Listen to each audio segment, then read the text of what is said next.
안녕하세요. 역사가 뚫린다, 성경이 보인다, 역사 드라마로 읽는 성경 신약편 강의 계속하겠습니다.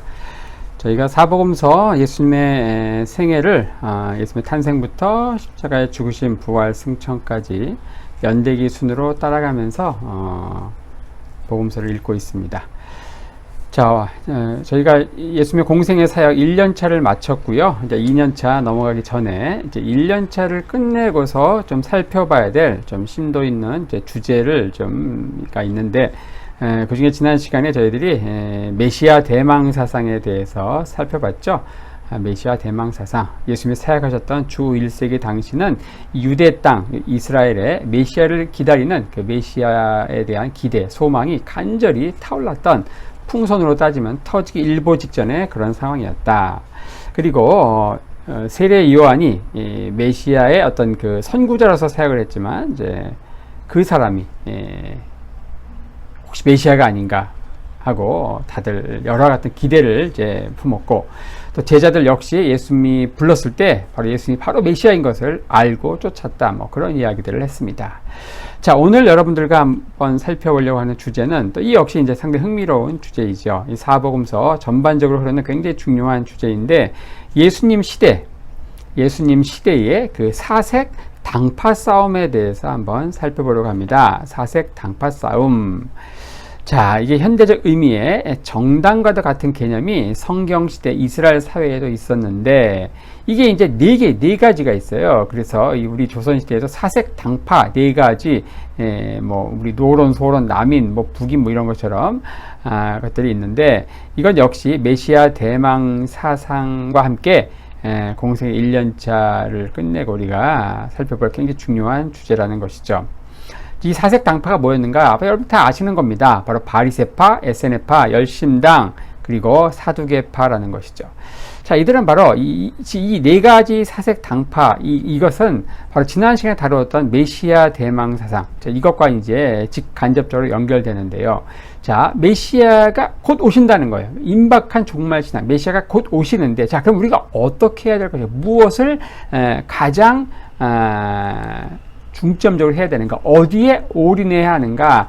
거기에 이 네 가지 종교 정당, 이 당파가 주장하는 게 각각 달랐다는 거예요. 이 바리새파 같은 경우는 율법 준수를 굉장히 강조했다는 것이죠. 자, 이들은 이렇게 얘기했습니다. 이스라엘 땅에 사는, 이스라엘 본토에 살고 있는 모든 유대인들이 단 하루만이라도 이 모세의 오경에 나오는 율법, 이 613개의 율법을 완전하게 지킨다면 바로 그날 메시아가 올 것이다, 이렇게 얘기했습니다.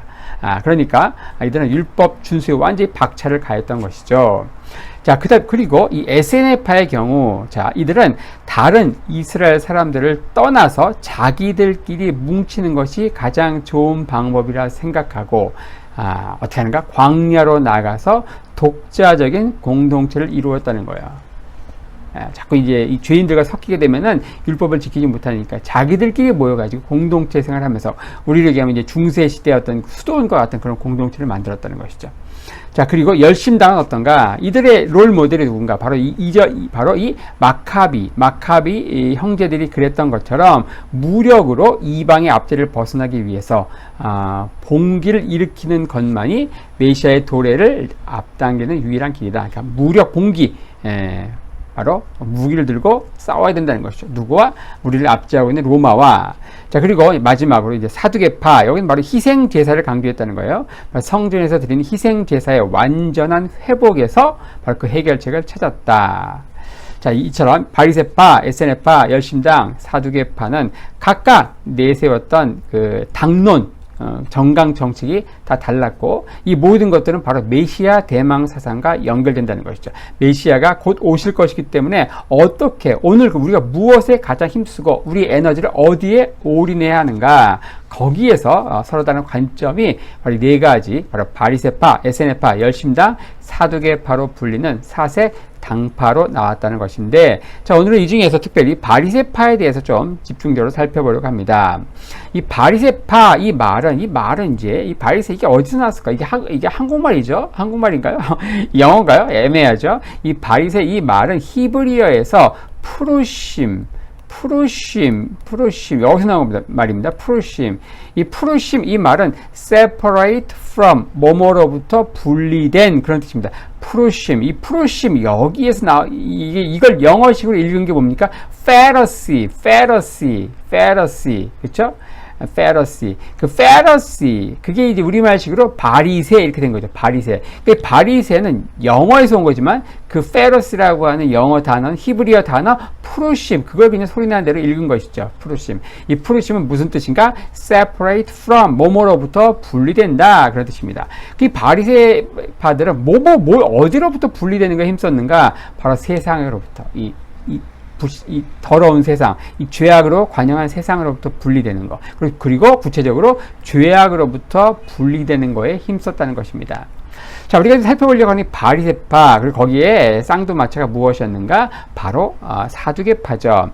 네 개의 종교 정당을 얘기했지만 그 중에서 이제 두 가지 기둥이 뭐였는가? 역시 바리새파와 사두개파라는 거예요. 이 모든 면에서 대척점에 있었던 이 두 개의 정당은 마치 지금 우리나라의 국민의힘과 그리고 더불어민주당, 그리고 미국의 공화당과 민주당, 거기에 해당하는 것이 바로 이 바리새파인데, 이 바리새파는 오늘날로 얘기하면 뭐와 비슷한가? 바로 이 더불어민주당과 비슷하죠. 그리고 이 사두개파 같은 경우는 국민의힘과 비슷하다. 그런 것들 이제 미리 좀 이렇게 결론을 내리고, 디테일에 한번 들어가 보도록 하겠습니다. 이 바리새파와 사두개파가 나뉘게 된 그 유래에 대해서 한번, 공부할 기회가 없었을 텐데 한번 여기서 살펴보도록 하겠습니다. 자, 주전 2세기 바로 마카비 왕조가 출현하는 그 시점이 바로 이 바리새파와 사두개파가 출현하게 되는 그 시작점인데, 자, 이 마카비 혁명을 중심 역할을 했던 사람들이 누구였는가? 바로 하나님의 율법에 열심히 있었던 이 경건주의자로 불리는 하시딤 그룹입니다. 하지만 이들이 혁명에 승리하고 왕조가 출범하면서 두 개의 정파로 나뉘어서 싸우게 된다. 그 중에 하나가 바로 바리새파, 또 하나는 사두개파로 불리는 두 개의 분파로 나뉘었다는 것이죠. 자, 지금 보시는 이 왕조의 역사 도표가 바로 이 마카비 왕조의 초대 왕이었던 시몬부터 마지막 왕이었던 살롬의 알렉산드라 여왕, 그리고 그가 죽고 나서 그의 장남인 힐카누스 2세와 둘째 아들 차남인 아리스토블루스 2세, 그리고 이들 간에 이제 내전이 벌어지고 결국 마카비 왕조는 로마의 장군인 폼페이우스 장군에 의해서 무너지게 되지요. 자, 처음 출발할 때 초대 왕이었던 시몬 때부터 요한 힐카누스 집권 초기까지는 이 바리새파가 집권을 하게 된다. 이 바리새파가 여당이 되고 사두개파가 야당이 됩니다. 자, 근데 힐카누스 집권 초기에 이 사람이 갑자기 바리새파에서 사두개파로 이렇게 말을 갈아타게 되는 그 계기에 대해서 유대 역사가인 이 당시 유대 역사가인 요세푸스가 재미난 기록을 남기고 있습니다.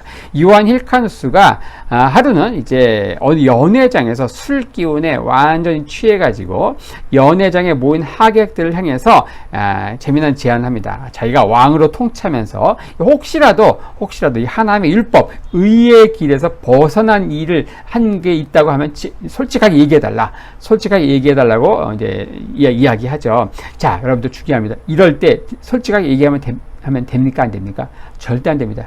그렇죠? 목이 혹시 두 개라고 하면은 얘기해도 되죠. 하지만 이때 말을 잘못해가지고 목이 많이 달아나는 거예요. 자, 이때 연회장에 참석했던 이 바리새파, 당시 바리새파가 뭐예요? 여당이었으니까 이 연회장에는 바리새파가 가득 자리를 메웠을 거예요. 그 바리새파의 우두머리였던 엘르아살이라고 하는 사람이 이런 말을 하죠. 자, 왕이, 그러니까 이 요한 힐카누스 왕입니다. 왕이 진정으로 완전한 의를 행하기 원한다면 지금이라도 당장 왕으로서 대제사장직을 겸직하는 것을 포기하고 세속 군주인 왕의 직분에만 만족해야 합니다. 이렇게 얘기합니다. 자, 이 마카비 왕조의 왕들 시몬 때부터 어떤 문제가 있었는가? 하나님의 율법에서 본다고 하면 굉장히 치명적인 결함, 바로 왕이면서 대제사장직을 겸직했던, 자, 왕조가 바로 이 마카비 왕조다. 자, 이것은 바로 유대 역사에서 유래를 찾아보기 힘든 일이었는데, 우리가 잘 아는 대로 분열왕국 시대에 남유다에 정말 하나님께 칭찬받았던 왕이 있죠. 우시야. 이 우시야가 바로 제사장들이 해야 하는 분향 일을 하다가 뭐가 됩니까? 문둥병이 발하는, 바로 이게 왕, 정치 권력과 그리고 제사장, 종교 권력을 이렇게 한 사람이 모두 갖는 것. 이것은 유대 율법에서 굉장히 엄격히 금하는 것인데, 이 마카비 왕조가 그것을 했다는 거예요. 자, 이것을 지적했다가 결국 어떻게 하는가? 요한 힐카누스는 바리새파와 척을 지게 되고, 이 사두개파로 말을 갈아타게 된다는 거예요. 그 이후로 이제 여당의 자리는 이제 사두개파가 자리를 잡게 된다는 것입니다. 그 이후에 이제 그 뒤를 잇는 아리스토블루스 1세 때도 사두개파가 계속 집권을 하고, 그리고 이제 그 뒤를 잇는 알렉산더 얀네오스 때는 이제 이 노골적인 사두개파 우대 정책이 펼쳐지니까 바리새파가 어떻게 합니까? 대규모 봉기를 일으킨다. 대규모 반란을 일으킨다.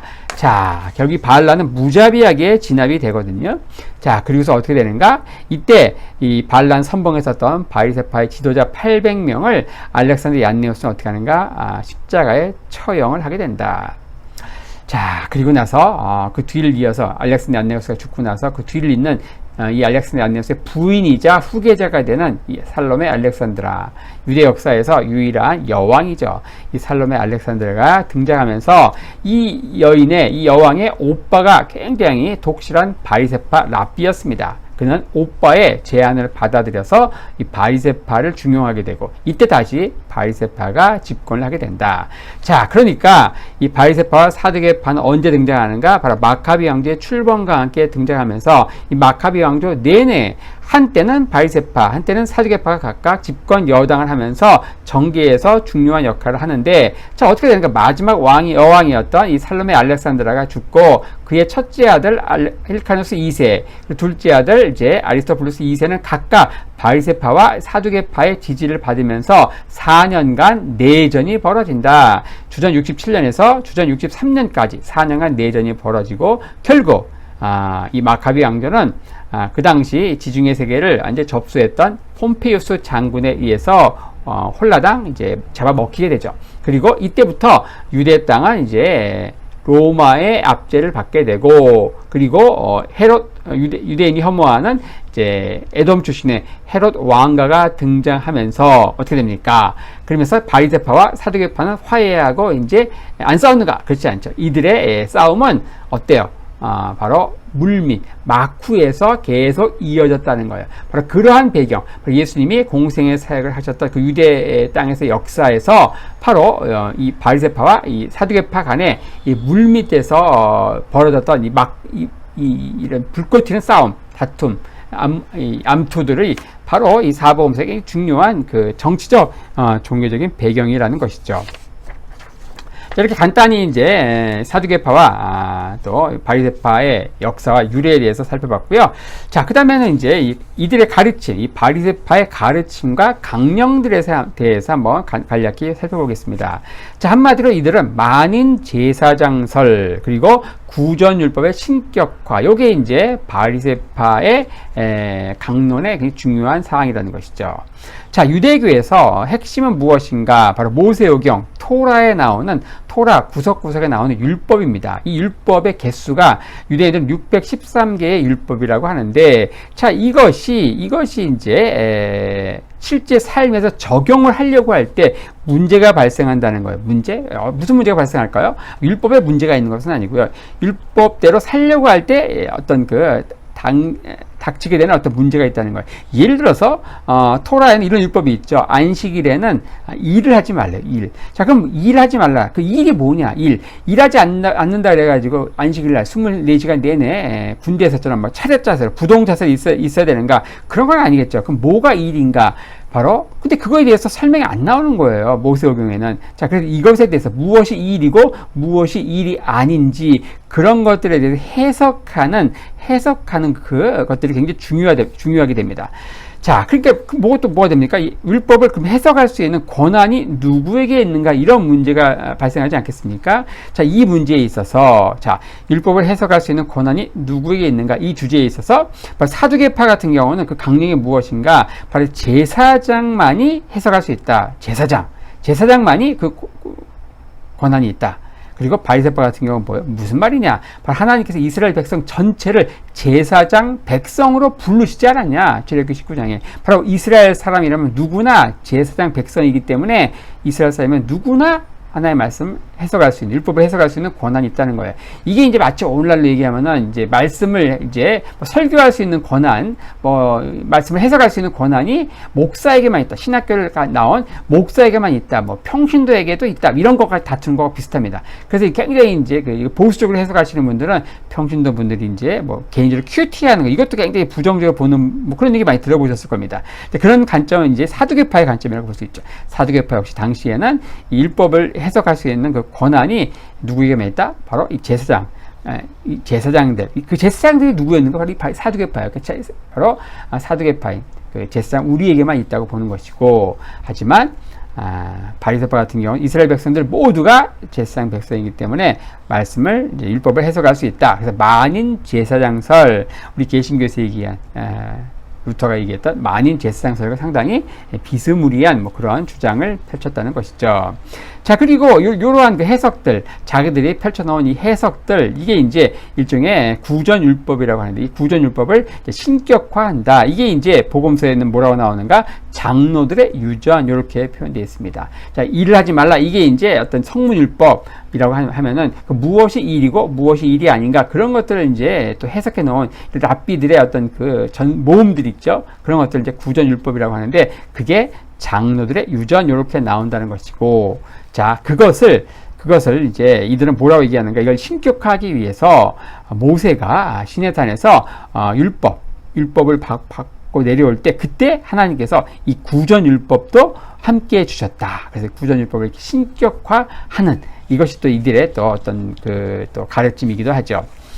자, 그 다음에 또 뭔가 이 평신도의 제사장화. 자, 이들의 주장에 따르면 이스라엘 백성들은 전부 제사장 백성이에요. 그래서 레위기에 보면 제사장들에게만 요구되는 특별한 정결례, 굉장히 그 하이 레벨의 정결례가 있는데, 이 모든 것들을 이스라엘 모든 백성들, 즉 평민들에게도 적용하려고 무진 애를 쓴 거예요.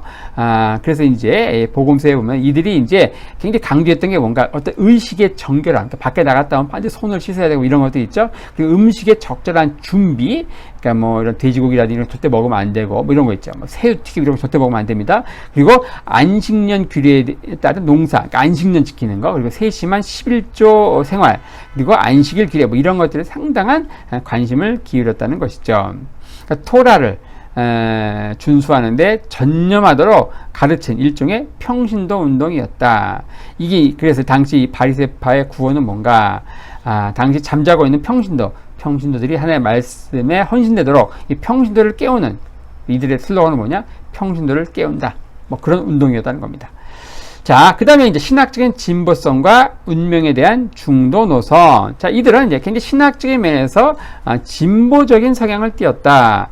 자, 당시 이제 이 성전을 중심으로 한 희생 제사, 그것만을 강조하던 데서, 자, 이 유다라는 국가가 주저 586년에 바벨론에 멸망하면서 디아스포라, 그 흩어진 세계에 유대인 그 공동체들끼리 모여서 하나의 말씀을 공부하는 회당이 있었죠. 회당.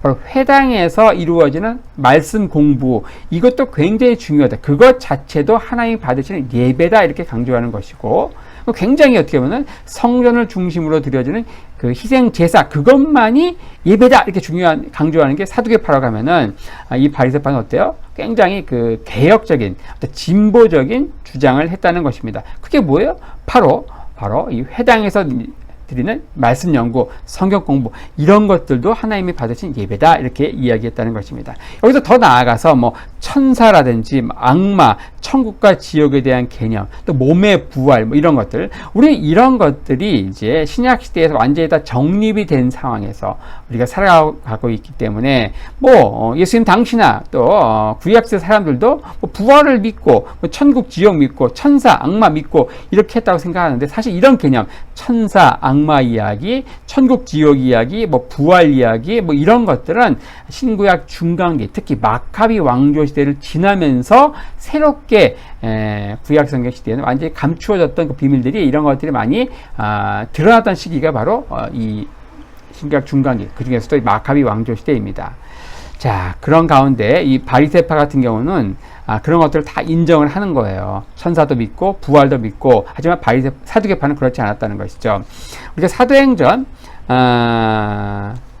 그 후반부에 보면은 23장 사도 바울이 나중에 이제 체포되었을 때 자기 앞에 있는 군중들이 한쪽은 바리새파, 한쪽은 사두개파 이걸 보고서 자기가 이 부활이라는 소망 때문에 내가 이렇게 쇠사슬에 묶였다 이렇게 얘기하면서 그 듣는 청중들 이 바리새파와 사두개파 간에 어떻게 보면 분란, 이간질을 시키는 이런 내용들이 나오죠. 자, 부활을 믿는 게 누구예요? 바로 바리새파. 믿지 않는 게 사두개파였고, 뭐 그런 내용들. 자, 이런 것들을 이제 바로 이 바리새파가 가르쳤던 강령들, 주장했던 강령들이라고 할 수 있고요. 자, 마지막으로 살펴보려고 하는 게 이제 예수님과 이 바리새파의 주장의 어떤 공통점과 차이점, 뭐 이런 것들을 한번 마지막으로 살펴보려고 합니다. 우리 복음서를 읽으면서 아주 빈번하게 예수님의 어떤 그 적대자로 등장하는 바리새인을 이제 보게 되죠. 그래서 예수님과 바리새파 사이에 존재하는 많은 그 신학적인 유사점과 공통점을 보지 못하게 되는 참 그런 이제 우가 있죠. 흔히 이 바리새파에 대한 예수님의 태도가 시종일관 적대적이었던 것으로 오해하지만 꼭 그렇지 않습니다. 이 바리새파에 대한 예수님의 관점, 이 입체적인 관점은 마태복음 23장 2절과 3절에 잘 나타나 있죠. 자, 거기 이런 말씀이 있습니다. 자, 서기관들과 바리새인들이 모세의 자리에 앉았으니 그러므로 무엇이든지 그들이 말하는 바는 행하고 지키되 그들이 하는 행위는 본받지 말라. 그들은 말만 하고 행하지 않는다. 이렇게 얘기합니다. 여기서 중요한 건 뭡니까? 이 두 가지 점을 구별해야 되는데 첫 번째는 뭡니까? 예수님은 바리새파가 가르치는 그 신학적 가르침에 대해서는 전반적으로 인정하셨다는 거예요. 그게 어디에 나타나 있는가? 그러니까 그들이 말하는 바는 행하고 지키라는 거예요. 예수님은 자신의 제자들에게 그들, 즉 바리새인들이 가르치는 거 행하고 지키라고 얘기합니다. 그러니까 그들의 가르침에 대해서 전반적으로 인정하셨던 것을 알 수가 있죠. 두 번째는 뭡니까? 두 번째 포인트는 이게 또 중요한데 예수님은 남에게 가르치기만 하고 자신들은 그대로 행하지 않는 이 바리새파의 바리새인들의 종교적인 위선에 대해서 외식에 대해서는 어떤 내로남불에 대해서는 신랄하게 비난하셨다는 겁니다. 그게 어떻게 나타나고 있습니까? 그들이 하는 행위는 본받지 말라. 그들은 말만 하고 행하지 않는다. 이렇게 말씀하고 있다는 것이죠. 자, 이 바리새인들의 가르침과 예수님의 가르침은 비슷한 듯 다른데 그럼 어떤 면에서 달랐는가? 그 달랐던 거 치명적인 다름, 그 다름 때문에 그 두 가지 다름이 있었는데 그 두 가지 다름 때문에 이 마태복음 이 복음서에 보면은 바로 예수님과 이 바리새인들이 시종일관 갈등을 벌인 것으로 우리가 알고 있지만 그 갈등의 핵심은 바로 어떤 식탁 교제 그리고 정결례 이 두 가지 문제에 있었다는 것입니다. 바로 죄인들과 식탁 교제하는 문제. 당시 이 바리새인들은 죄인들, 바로 죄인들의 대명사가 누굽니까? 세리와 죄인들, 바로 창기들이죠. 그들과 함께하지 않는, 그들과 식사한다는 것은 상상할 수가 없는, 함께하지 않는다고 어떻게 함께 밥을 먹습니까? 하지만 예수님은 어떻게 합니까? 그들에게 복음을 전하기 위해서 그들과 함께하고 그들과 함께 식사하는 이런 것들, 이게 결정적인 차이점이었죠. 거기 쫓아다니는 면에서 예수님이 이것만 하지 않았어도 바리새인들은 아마 쌍수를 들고 예수님의 사역에 동참을 했을지 모릅니다. 자, 그 다음에 또 뭡니까? 의식적인 정결의 문제, 정결. 그러니까 안식일에 병을 고치지 않는 거, 그리고 손을 씻는 문제, 뭐 이런 것들을 이제 예수님은 어떻게 보면은 이제 우리를 더럽게 하는 것이 뭐냐? 바로 우리 몸에서, 우리 속에서 나오는 것이 우리를 더럽게 하는 것이다. 들어가는 것이 우리를 더럽게 하는 것이 아니다. 이런 말씀에서 잘 나타나 있다는 것이죠. 자, 이렇게 해서 오늘은 예수님 당시 사색 당파 가운데 특별히 바리새파, 그 바리새파가 생긴 역사와 유래에 대해서, 그리고 이들의 가르치는 그 강령들, 가르침, 그리고 이들의 가르침이 예수님의 가르침과 어떤 차이점과 또 어떤 공통점이 있는가, 뭐 그런 것들에 대해서 한번 간략히 살펴보았습니다.